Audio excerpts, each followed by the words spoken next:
One of the things that you learn when you go offshore and you live this nomad capitalist lifestyle is how many little things you thought you had nailed down when you were at home that you now have to suddenly figure out how you're going to handle it overseas. One of those things are mobile phone numbers and phone numbers in general, and the SIM cards that power them. So in this video, I'm going to share exactly what I'm doing now to handle my phone number situation overseas.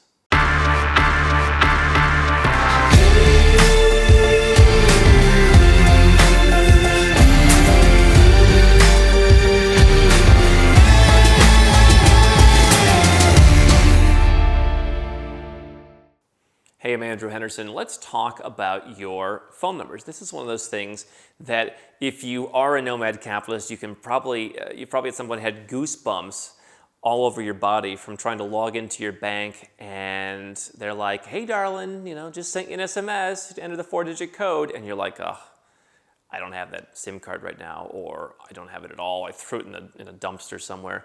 There's a lot of consciousness that's required because people around the world are going to want to know your phone number. Now, obviously the good thing is apps like WhatsApp, you can set up one phone number and keep it. Even that could potentially be an issue, which I'll talk about later. Now, if you're living in a country like the United States, you might be saying, well, why don't I just keep my home country phone number and use that? I have some really cool roaming package. I have Google Fi. That potentially could work. Being from the US myself, I just wanted to be detached from the US. It's an extra level of diversification. I don't want to be tied to them. One of the reasons is, quite frankly, if you call your carrier in the US, they might know about roaming, but they don't know much about places around the world.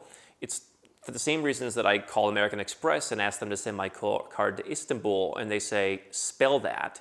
I don't really want to be tied to a country where they're used to domestic market customers, okay? I don't want to be throwing people for too much of a curveball, and I think especially in the US, that's an issue. Plus, I just want the diversification to be out of their system.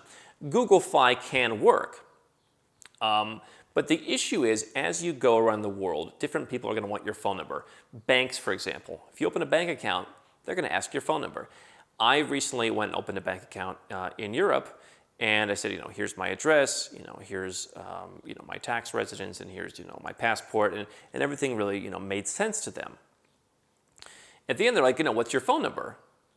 And I had to ask myself, okay, do I want to get them the phone number from that country, which I have, but I have to swap in the card, and who knows, when they're going to send me an SMS or whatever, and I have to be ready for it. I said, you know what? I'm going to give you my Google Voice number.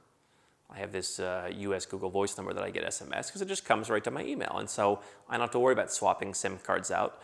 That's one thing that can be helpful, similar to a Google Fi. And they said, oh, but you're a former US citizen, right? I'm like, yeah. A US phone number plus one phone number is what's called US indicia. So, US place of birth, US indicia. I have that. Okay, but here's my certificate. The US phone number almost made them think, well, hold on.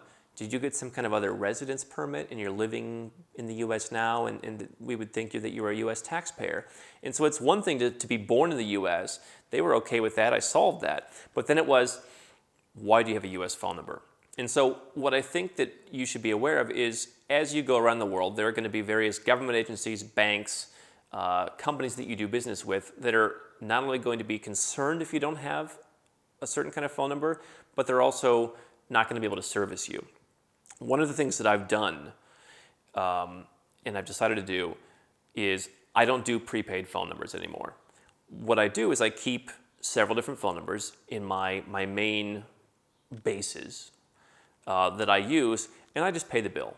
Okay, so in Malaysia, for example, I have a phone number and work with one of the best companies there. They set me up on a plan, something like 100 ringgit per month, so about $23, $24. And for the 4 months that I'm there, I use that card. And when I'm not there, I just keep paying for it. If I cared, I would just go online and downgrade it. But for everything that I'm doing in that region, I am using my Malaysian phone number because, again, it makes sense. Okay. And so I want to keep that phone number because the last thing I want to have to go do is every year I land in Malaysia, go and get a new phone number, stand out at the 7-Eleven, put money in the thing. Every month I got to go back. It's a waste of time. But I also don't have to go to my bank and say, hey, got a new phone number. And remember, as much as I have spreadsheets to organize what all stuff I have with banking and everything else, I don't want to have to be constantly remembering to update my phone number with someone. So I've gotten out of the prepaid game. I think if you're going to be a long-term nomad, you want at least one kind of postpaid number.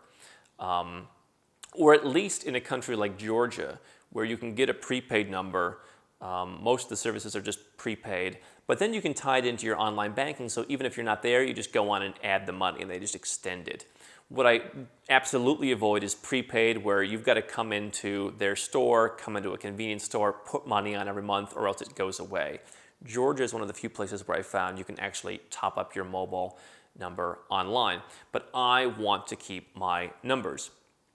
And so for me, paying a couple of $100 extra to hold some various phone numbers that I'm not using, that I can theoretically downgrade in the months when I'm not there, is well worth it to not have to go through all of that madness. And so one of the big things that's important is banks. Again, not only do banks not necessarily like U.S. phone numbers in many cases, if you're from the U.S., and if you're from another country that you're trying to no longer pay tax in, like let's say Canada or Australia, you probably don't want to use that phone number because that indicates that you're still using that phone number. In fact, you probably shouldn't even have that phone number, so you need to get rid of your phone number. But the other thing is, does it make sense? I remember one time I went in, I had to get a residence, like a visa that could be turned into a residence permit. And I went into the embassy and I had like a passport from one place and I had my bank statements from another place and I had a property, and I said, well, but I'm actually a resident of this country and here's my property and that's why I have a residence, and you can call me on this number. And they're like, well, how about just a tourist visa? And I ended up having to go to a different embassy because I just had too many moving parts. It didn't make sense to them why, if you're living in Montenegro, why would you try and use a number from somewhere else, for example? So now what I do, I live in Montenegro in the summer, and I'll have a Montenegro phone number, that plus 382 number, and I'll just keep a SIM card holder to when I'm not here. I put that SIM card in there, and when I come back, I reactivate it. Not only is it nice that when I land, I can just immediately turn my phone on and have internet and have access and see what I've been missing when I was flying, but I never have to change that phone number. I don't have to update the government who might call me about my residency renewal. They might have my old phone number and they might make a mistake. So the bottom line is a couple things. Number one, I like diversification of using local countries' networks. It's just cheaper, it's easier. Even Google Fi, it's not nearly as cheap as it would be just to get numbers in each country. I also want to, have phone numbers that make sense, okay? And I want to have those phone numbers to where I'm not constantly changing things and always, having to waste time going and getting a new phone number and waste time updating people who need it. So that's a little bit of advice about what my experience is. The biggest challenge, I'll get a prepaid SIM card if I go somewhere for a week, if I go to Cambodia, if I go to Serbia, I'll do that. There are a few countries where I won't, like a Turkey, where they just need so much documentation, it's so expensive, I'll just really just go without and detox then.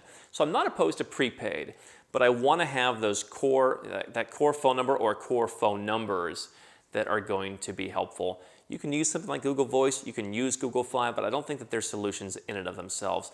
If you've had an experience with this, traveling around the world or living overseas, leave a comment below. I want to know what you think.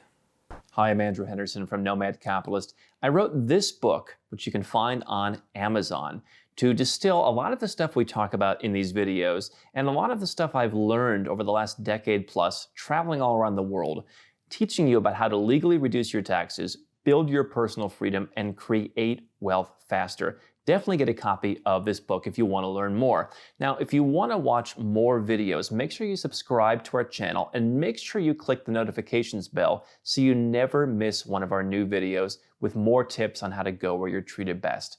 And if you're already a 6- or 7-figure entrepreneur and you'd like to put these strategies in place for yourself, go to nomadcapitalist.com and learn about how I can help you.